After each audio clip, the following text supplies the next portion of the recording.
Maoist కేంద్ర committee సభ్యుడు మల్లోజ్ల వేణుగోపాలరావు ఇవాళ మహారాష్ట్ర సీఎం దేవేంద్ర ఫడ్నవీస్ ముందు లొంగిపోయారు. మల్లోజ్ల తన వద్ద ఉన్న ఆయుధాన్ని సీఎం ఫడ్నవీస్కు అప్పగించారు. నక్సల్ కమాండర్ మల్లోజ్లతో పాటు సుమారు 60 మంది నక్సలైట్లు తమ వద్ద ఉన్న ఆయుధాలను గడ్చిరోలి పోలీసు ప్రధాన కార్యాలయంలో జరిగిన కార్యక్రమంలో సీఎం ఫడ్నవీస్కు అప్పగించారు. సుమారు 54 ఆయుధాలతో సీఎం ముందు నక్సలర్స్ లొంగిపోయారు. ఈ ఆయుధాల్లో 7 AK-47, 9 ఇన్సాస్ రైఫళ్లు ఉన్నాయి. మావోయిస్టులో భూపతి అలియాస్ సోనును అత్యంత ప్రభావిత వ్యూహకర్తగా భావించేవారు. మహారాష్ట్ర ఛత్తీస్గఢ్ బోర్డర్లో అనేక దళాలను ఆయన నడిపించారు. నక్సల్స్ కమాండర్ మల్లోజ్లపై 6 కోట్ల నజరానా కూడా ఉంది.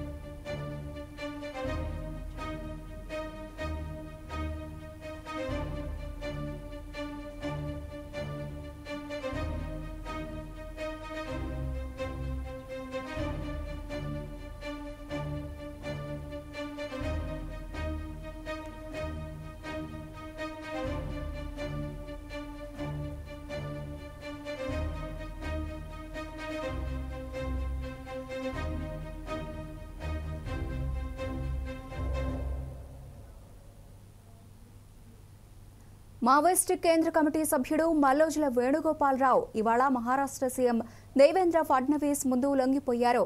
మల్లోజ్ల తన వద్ద ఉన్న ఆయుధాన్ని సీఎం ఫడ్నవీస్కు అప్పగించారు. నక్సల్ కమాండర్ మల్లోజ్లతో పాటు సుమారు 60 మంది నక్సలైట్లు తమ వద్ద ఉన్న ఆయుధాలను గడ్చిరోలి పోలీసు ప్రధాన కార్యాలయంలో జరిగిన కార్యక్రమంలో సీఎం ఫడ్నవీస్కు అప్పగించారు. సుమారు 54 ఆయుధాలతో సీఎం ముందు నక్సల్స్ లొంగిపోయారు. ఆ ఆయుధాల్లో 7 AK-47, 9 ఇన్సాస్ రైఫళ్లు ఉన్నాయి. మావోయిస్టులో భూపతి అలియాస్ సోనును అత్యంత ప్రభావిత వ్యూహకర్తగా భావించేవారు. మహారాష్ట్ర ఛత్తీస్గఢ్ బార్డర్లో అనేక దళాలను ఆయన నడిపించారు. నక్సల్ కమాండర్ మల్లోజ్లపై 6 కోట్ల నజరానా కూడా ఉంది.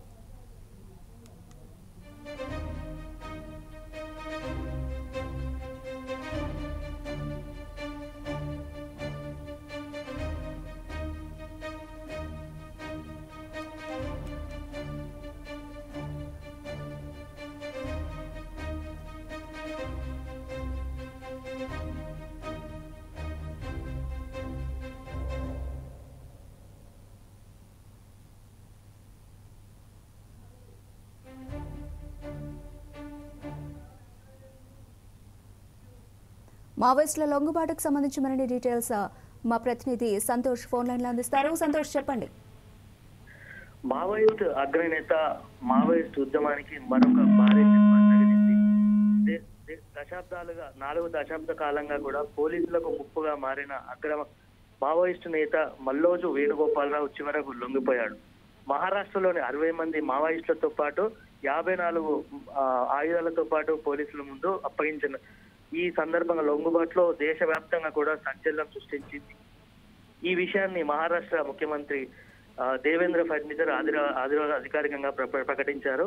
అయితే తెలంగాణ రాష్ట్రంలోని పెద్దపల్లి జిల్లాకు చెందిన మల్లోజు వేణుగోపాలరావు గత 4 దశాబ్దాలుగా కూడా ఉద్యమంలో కీలక పాత్ర పోషించారు. తెలంగాణ రాష్ట్రంలో కరీంనగర్ జిల్లా పెద్దపల్లికి చెందిన మల్లోజు వేణుగోపాల్ ప్రముఖ మావోయిస్టు గెరిల్లా నాయకుడు కిషన్జీ సోదరుడు. ఇక తాజా పరిణామాల్లో అయితే వేణుగోపాల్ భార్య విమల తారక 2024 డిసెంబర్ 31న మహారాష్ట్ర ముఖ్యమంత్రి ఎదుట అయితే లొంగిపోయారు. ఇతను పేద కుటుంబంలో జన్మించినటువంటి వేణుగోపాలరావు వారు కూడా కుటుంబం దేవాలయాల్లో కూడా పురోహిత్యం చేసుకుంటూ కూడా జీవనం కొనసాగించేవారు. సుమారు 35 సంవత్సరాల క్రితం ఉద్యమంలో చేరిన వేణుగోపాల్ అప్పటి నుంచే తన కుటుంబానికి దూరంగా జీవిస్తున్నాడు. మొదట్లో రాడికల్ విద్యార్థిగా పనిచేసిన ఆయన 1981లో పూర్తి స్థాయి మావోయిస్టు కార్యకర్తగా ఏటూరు నగరంలో ఒక దళంలో అయితే చేరారు. 1982లో మహదేవ్పూర్ పోలీసులు అరెస్ట్ చేసిన తర్వాత 7 రోజుల్లోనే మళ్ళీ అడవిబాట పట్టిన వేణుగోపాలరావు ఆ తర్వాత వెనుతిరిగి చూడలేదు. ఛత్తీస్గఢ్ మహారాష్ట్ర సరిహద్దుల్లోని గడ్చిరోలి ప్రాంతంలో అయితే ఆయన కీలక పాత్ర పోషించారని చెప్పుకోవచ్చు.